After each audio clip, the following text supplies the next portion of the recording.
আমিরাতে নিহত আহমেদ আলীর শেষ বিদায় উপস্থিত থেকে দাফন সম্পন্ন করালেন মন্ত্রী আরিফুল হক চৌধুরী। বিস্তারিত দেখুন প্রতিবেদনে। সংযুক্ত আরব আমিরাতে ইরানের ড্রোন হামলায় নিহত সালেহুদ্দিন ওরফে আহমেদ আলীর মরদেহ দেশে পৌঁছেছে। সোমবার সকাল ৮টা ২০ এমিরেটস এয়ারলাইন্সের ফ্লাইটে ঢাকায় পৌঁছায় আহমেদ আলীর মরদেহ।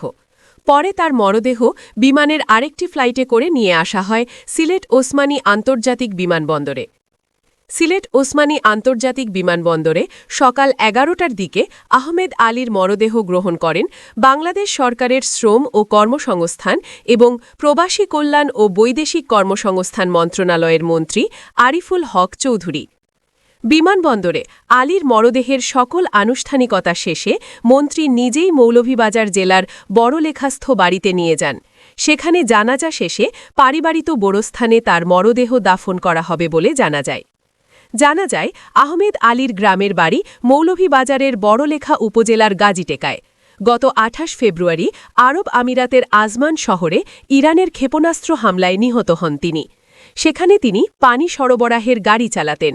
তার ছোট দুই ভাই জাকির হোসেন ও বোরহান আহম্মদও একই শহরে থাকেন এবং তারাই পরিবারের কাছে মৃত্যুর খবর জানান। ঢাকায় লাশ গ্রহণ ও ঢাকা থেকে সিলেটের মৌলভীবাজারে মরদেহের নিজ বাসভবনে পৌঁছানো পর্যন্ত সার্বিক সহযোগিতা করবে বলে জানিয়েছে প্রবাসী কল্যাণ ও বৈদেশিক কর্মসংস্থান মন্ত্রণালয়। সিলেট ওসমানী আন্তর্জাতিক বিমানবন্দরে নিহত আলীর মরদেহ গ্রহণ করার সময় বিমানবন্দরে উপস্থিত ছিলেন সিলেট বিভাগীয় কমিশনার মোহাম্মদ রেজা উন্নাবি, সিলেট রেঞ্জের ডিআইজি মোহাম্মদ মুশফিকুর রহমান, সিলেটের জেলা প্রশাসক সারওয়ার আলম সহ প্রশাসনের ঊর্ধ্বতন কর্মকর্তাবৃন্দ।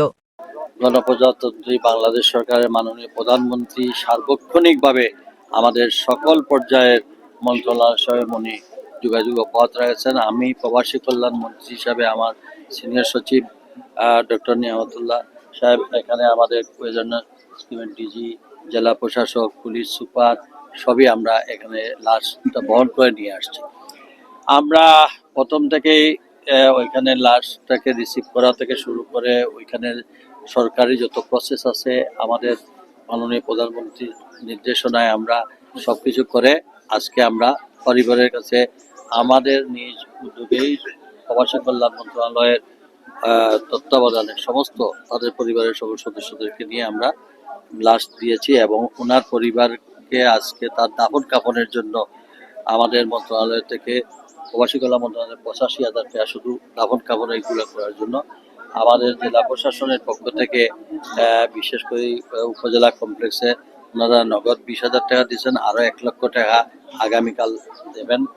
আমি জেলা প্রশাসক সাহেবকে বলেছি যে ওনার একজন ছেলে আছে থ্যালাসেমিয়া, তার চিকিৎসার জন্য কি ব্যবস্থা করা যায় আমাদেরকে জানাইতে, আমরা সর্বাত্মক সহযোগিতা করব।